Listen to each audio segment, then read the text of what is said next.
Ed Thomas was a legend. He was a two-time state champion and the National High School Coach of the Year. He was also a mentor to several NFL athletes and a pillar of a small Iowa community. But on June 24th, 2009, Ed Thomas was murdered by one of his former football players. Tim Branson has that story. In a vast sea of Iowa cornfields sits the small town of Parkersburg. The people here pride themselves on hard work, community, and football. For more than 30 years, Applington-Parkersburg, or AP, has been a dominant force in high school football. 19 times they made the Iowa State playoffs, twice bringing home the title. In fact, 4 of the Falcons' best now play in the NFL. It wasn't always like it is today.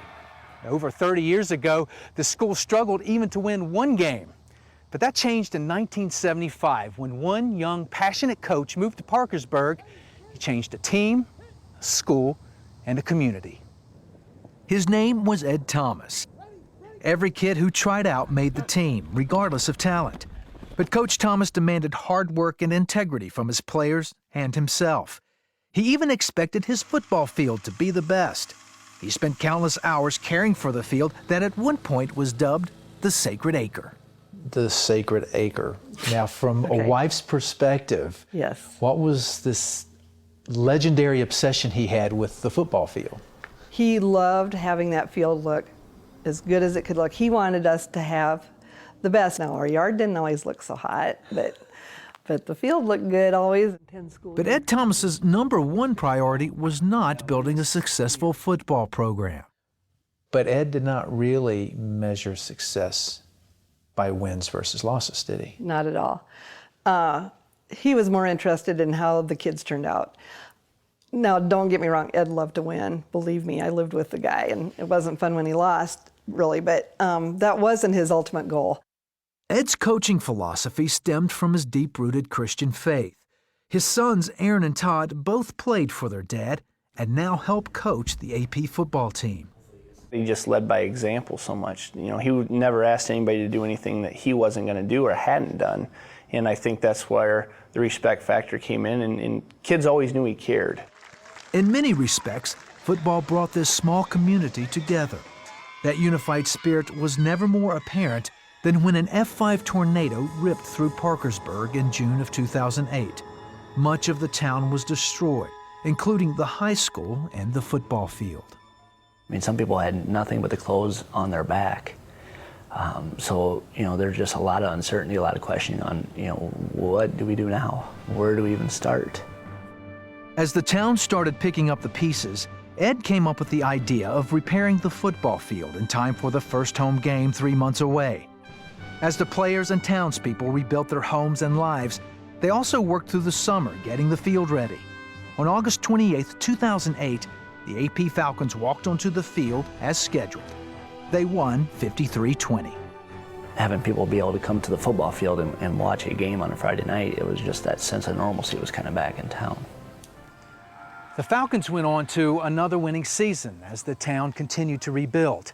A year after the tornado, it seemed that Parkersburg was finally getting back to normal, until June 24th, 2009. Butler County 911. Somebody shot Coach Thomas. We don't know who he is.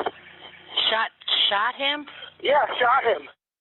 A gunman had walked into the school's makeshift weight room during morning workouts and shot Coach Thomas 7 times at point-blank range.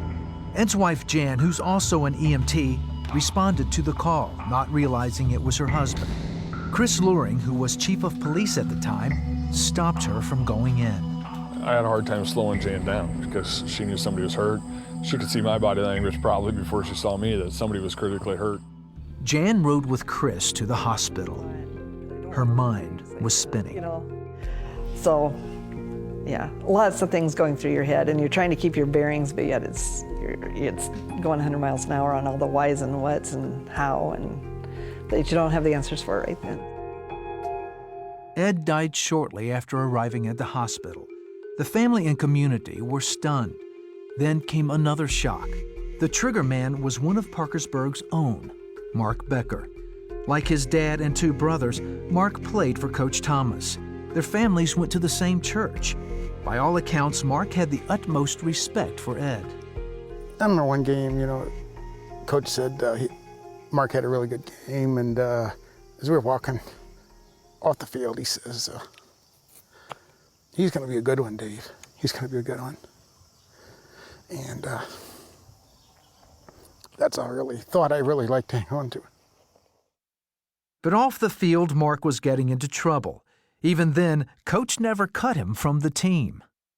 When he said, Mark Becker needs AP football more than AP football needs Mark Becker, and he's 100% right. I was trying to get my head around why would he do that. As far as I knew, he and Ed were always on good terms, and I just couldn't get my head around that at all. It just didn't make sense. It did not make sense to me. No. Mark later testified he heard voices telling him to kill Coach Thomas. He had been diagnosed with paranoid schizophrenia after finishing high school. His parents, Dave and Joan, struggled constantly to find proper care and medication for their son. No one knows the depths of what Dave and I went through to try and get our son help, or even what Mark tried to do to get himself help. After Ed's death, the Beckers feared backlash from the community until the Thomas family made their statement to the media. We also want to make sure we express our concern and our compassion for the Becker family.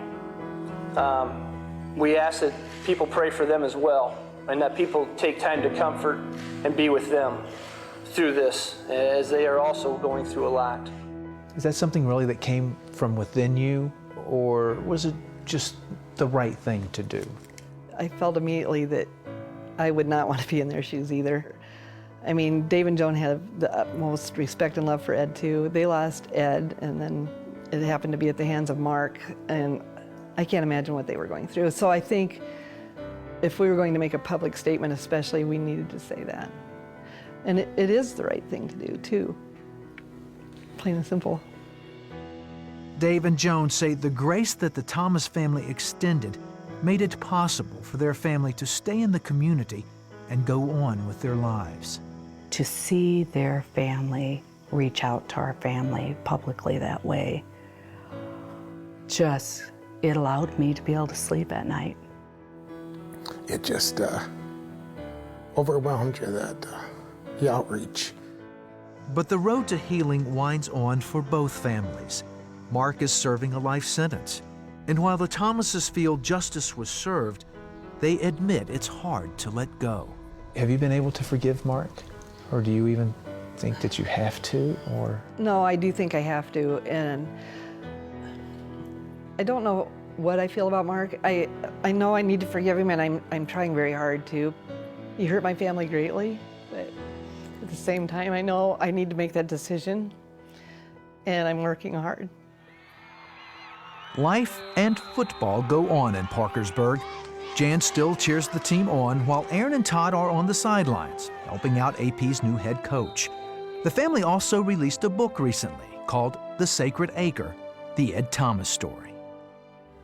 If Ed were given that moment before he died to give a parting word, what do you think he would have said? He was in there with 22 high school kids, and he probably would have said, always remember to do the right thing, because he told them that day in and day out, and you know what the right thing is to do. Choose to follow God. And it's faith in God that carries the family through. Get up in there.